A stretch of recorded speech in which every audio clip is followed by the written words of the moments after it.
What is up? This week we recap the map premiere. We get into some stuff about Chapter 1 and Stephanie Bailey's Out of My Dreams music video.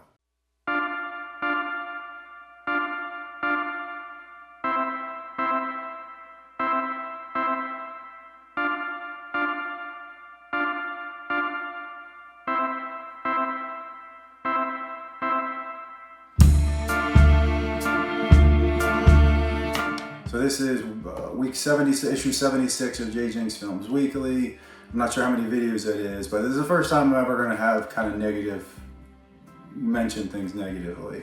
But in Unison's out there, you know, there's just it's not resonating with people. I think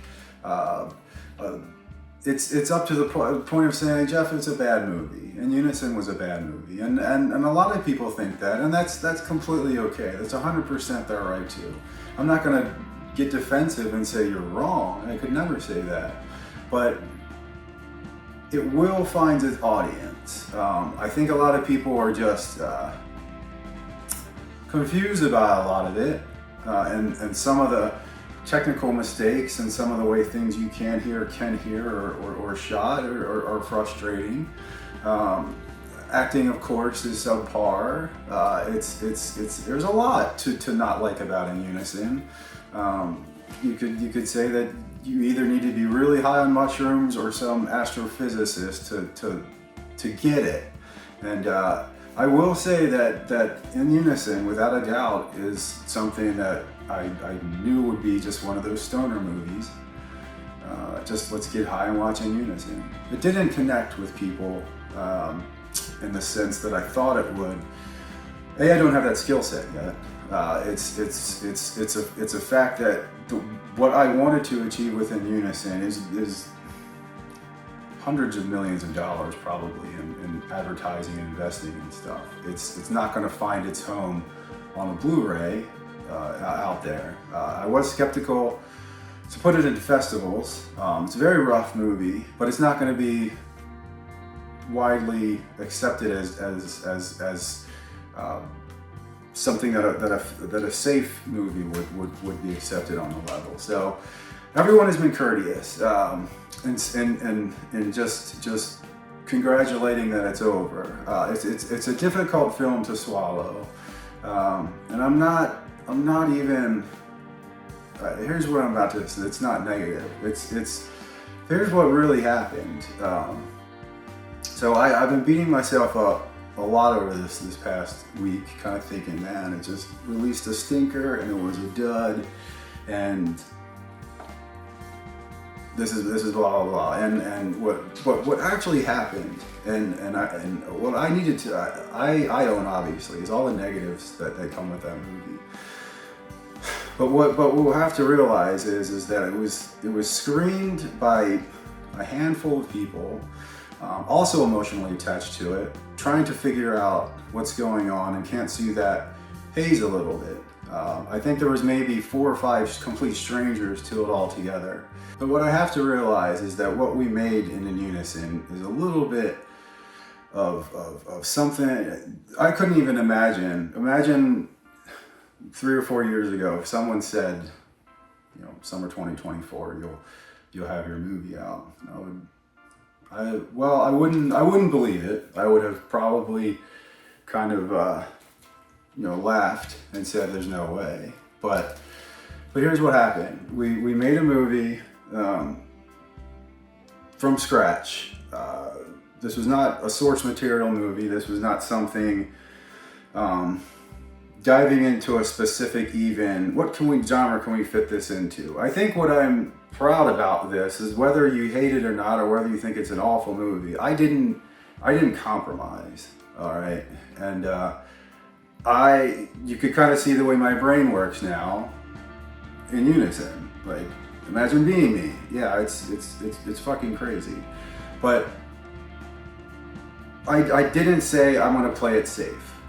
I went as far as to say, fuck you, I'm even gonna make a new medium to show this thing. So the balls of that move to just go for it and not care about conventional stuff is something I should hang my head high about, because I wouldn't at the end put my tail between my legs and say I'm not screening that, that's too much. But here's what I did do, because I am waking up to this stuff. The other news that come out of that is the scrapping of the anti-death laws. I'll get to that in a second. But here's also what happened, guys. What we made was this little gem of a movie, all from scratch, like I was saying, and we just screened it on 2 different venues, one at a top-tier art gallery in a major American city. And we sold 30 copies of a disc and a kind of a dying medium on Blu-ray. And that's pretty significant. That's not bad for whipping something. It's not whipping something together. For a machine straight up with not one person ever acted in a feature film, not one person ever produced a feature film, to go in 18 months to say that we are selling copies of it, and we've screened it in 2 locations in a major American city, one at one of the top art venues in the entire city anyway, in the entire city. So between the Checker Spot screening and the Maryland Art Place, the way they're between their followers and the email distribution, our names were put out there to 17,000 local recipients.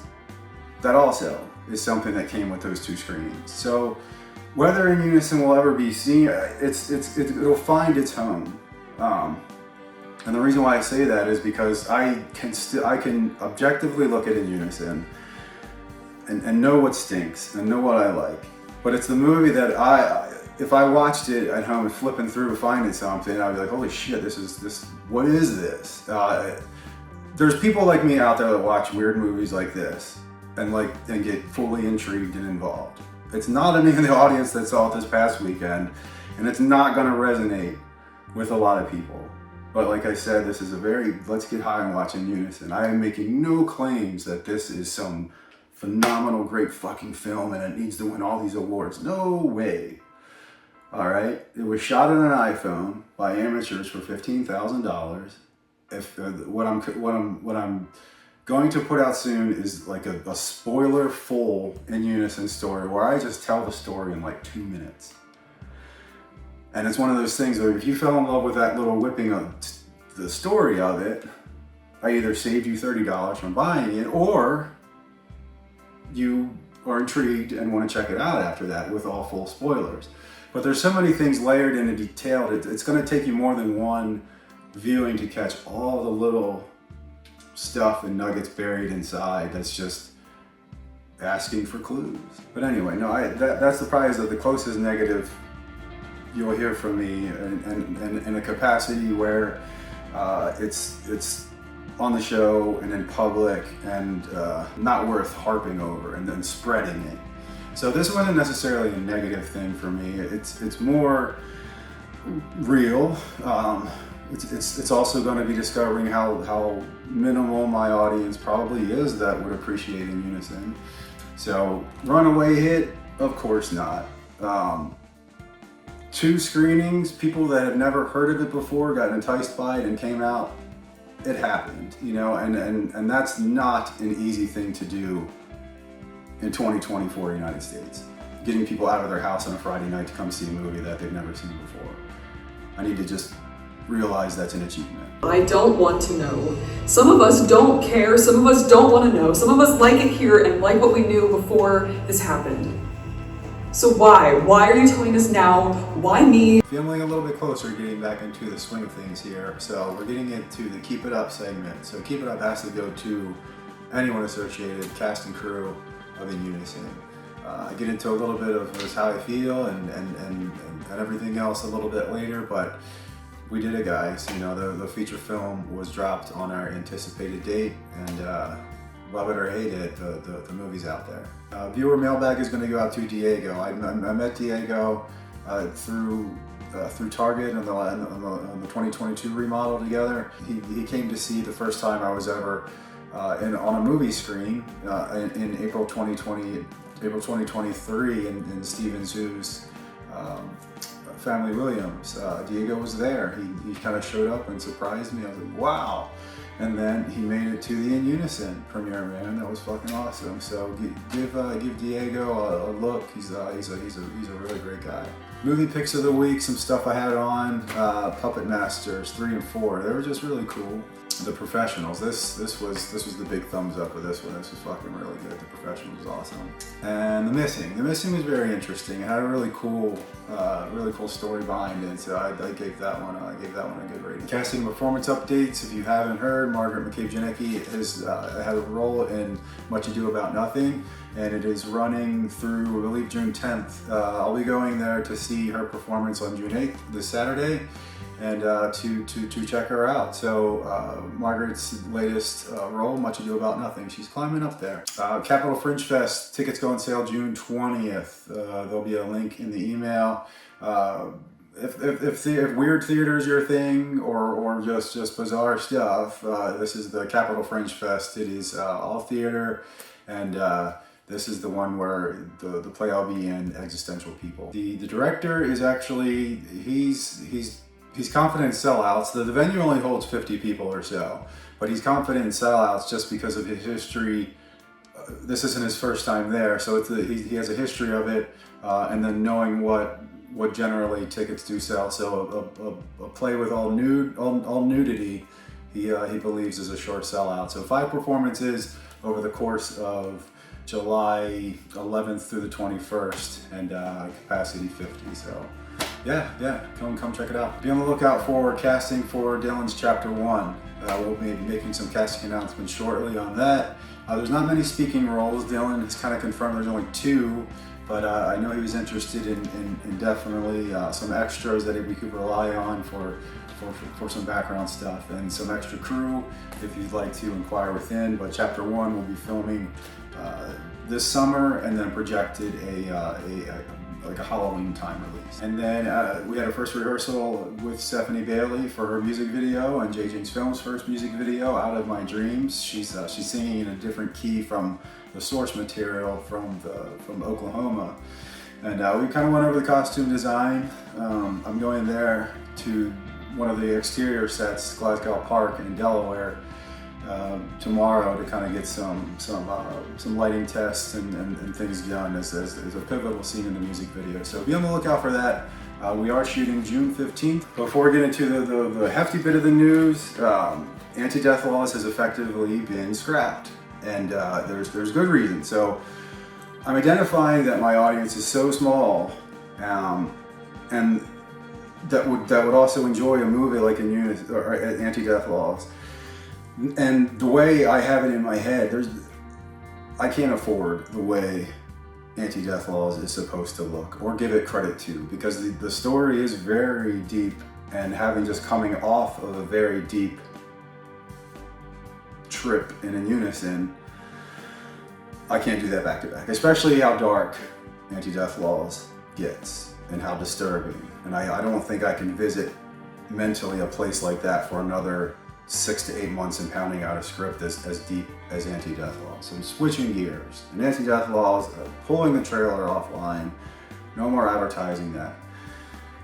Dylan was given the lead in Anti-Death Laws as a character named Sewell Leavings, and Dylan will still have the lead in the next film, but the next film is going to be The Compactor. The story that was whipped up in like 60 seconds, and here's what this is. This is me playing it safe. This is me saying, I'm just gonna take a boy and girl story in 2 or 3 locations and make it as simple and as crazy as possible at the same time. To say like, hey, this is a movie that will not only just make you laugh, but it's like, and almost like supposed to be bad kind of thing. It's called The Compactor, and a guy gets separated from his girlfriend because he just grew old. He goes to college, gets his job, gets his degree. Now he's like a store manager somewhere. She's still head over heels batshit crazy for him. So she tracks him down, stays overnight in one of his stores while he's closing it up, hides away in one of the racks or something, you know, beats him over the head, dumps him into the fucking compactor, and teasing him in the store of ready to crush him inside the compactor machine. And yeah, that's basically the story. And the poster, you saw one mock-up of it at Comic-Con, but the poster would have his hand coming out. It was saying at the bottom, the compactor, and the tagline, "You never forget your first crush." So that's coming. And the other one that I'm coming, that's coming maybe for that, or some other sequel with dead people. How about this one? The past will come back to haunt you. Oh yeah.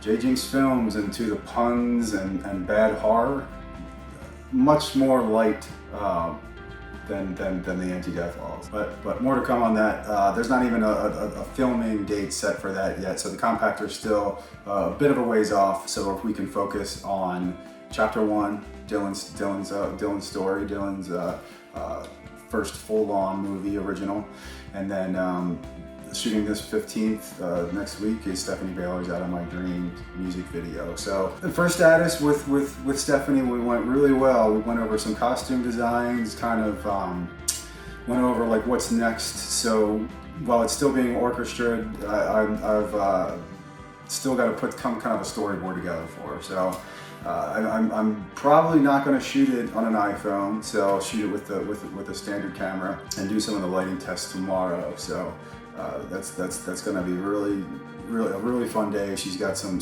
cast and crew ready to go, ready to help out, and we're all excited for that. And then before we get into the final bit, the store update is still moving along. Check out, it's kind of compact, man, and ready to go. And we've got some of the pictures are ready to go on to the website. But once some of the bugs get figured out and we get a bit more of a streamlined situation, we'll put everything online and have the store live. And last but certainly not least, the art gallery launch for Maryland Art Place.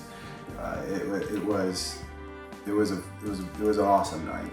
It was the perfect venue for an environment like that. It sounded great, it looked great. The fact that it was so cool that it lined up, we both kind of told the same story, Amy and I, about how when we met, I said, I'm thinking about actually just diving right into a feature. And she said, well, actually, we're intending to screen things like that. We're redoing the basement at our art gallery. And 3 years later, man, that's pretty wild that it both happened, that it both came true. But thanks to everyone who came out. Eli came to both, man. That was great, man. And then Autumn was there. Chap was there. Chap picked himself up a Blu-ray. So thank you, Chap. He's chimed in on some of the post Q&A too. So it was a really cool experience to see it in a venue like that, and then to be up on that stage. We kind of heard what I'd said earlier, and that with the Freddie Mercury had performed up there before, so really cool to just feel the energy of that building and the performers that have performed there in the past to be up on the same stage. So really humbling, really flattering to be a part of that. Yeah, I know it's some of these early videos post movie release are probably going to be a little bit more long-winded, so to speak, but yeah, it's been an adventure. The past 2 weeks, the past week and a half since the Checkers Pop premiere, man, it's been some mental gymnastics, a lot of different emotions, and it's cool to think that that's what In Unison was when you open the totem, is that in an instant you experienced every human emotion possible. You kind of remember when JP went from complete devastation all the way to just everything being awesome. And I've kind of got that. I've kind of got that this year specifically. So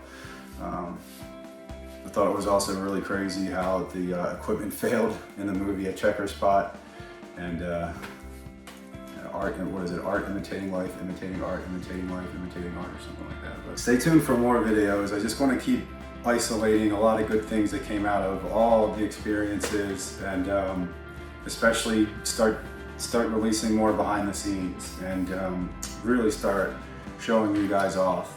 And the last announcement was at Maryland Art Place, we Anti-Death Laws was announced, and some of the cast names were Dylan was named lead actor, character name is still Leavings, but he's still going to be the lead in the Compactor. Name to be determined, but Dylan's still going to be the lead in that film. But the other announcement came out of Maryland Art Place was, even though I was skeptical of releasing In Unison on the festival circuit, I have decided to place it in for Best Music Yvetto and Best Supporting Actor Dylan Higgins. So smaller weird fests probably are I'm not going to put this in anything that's would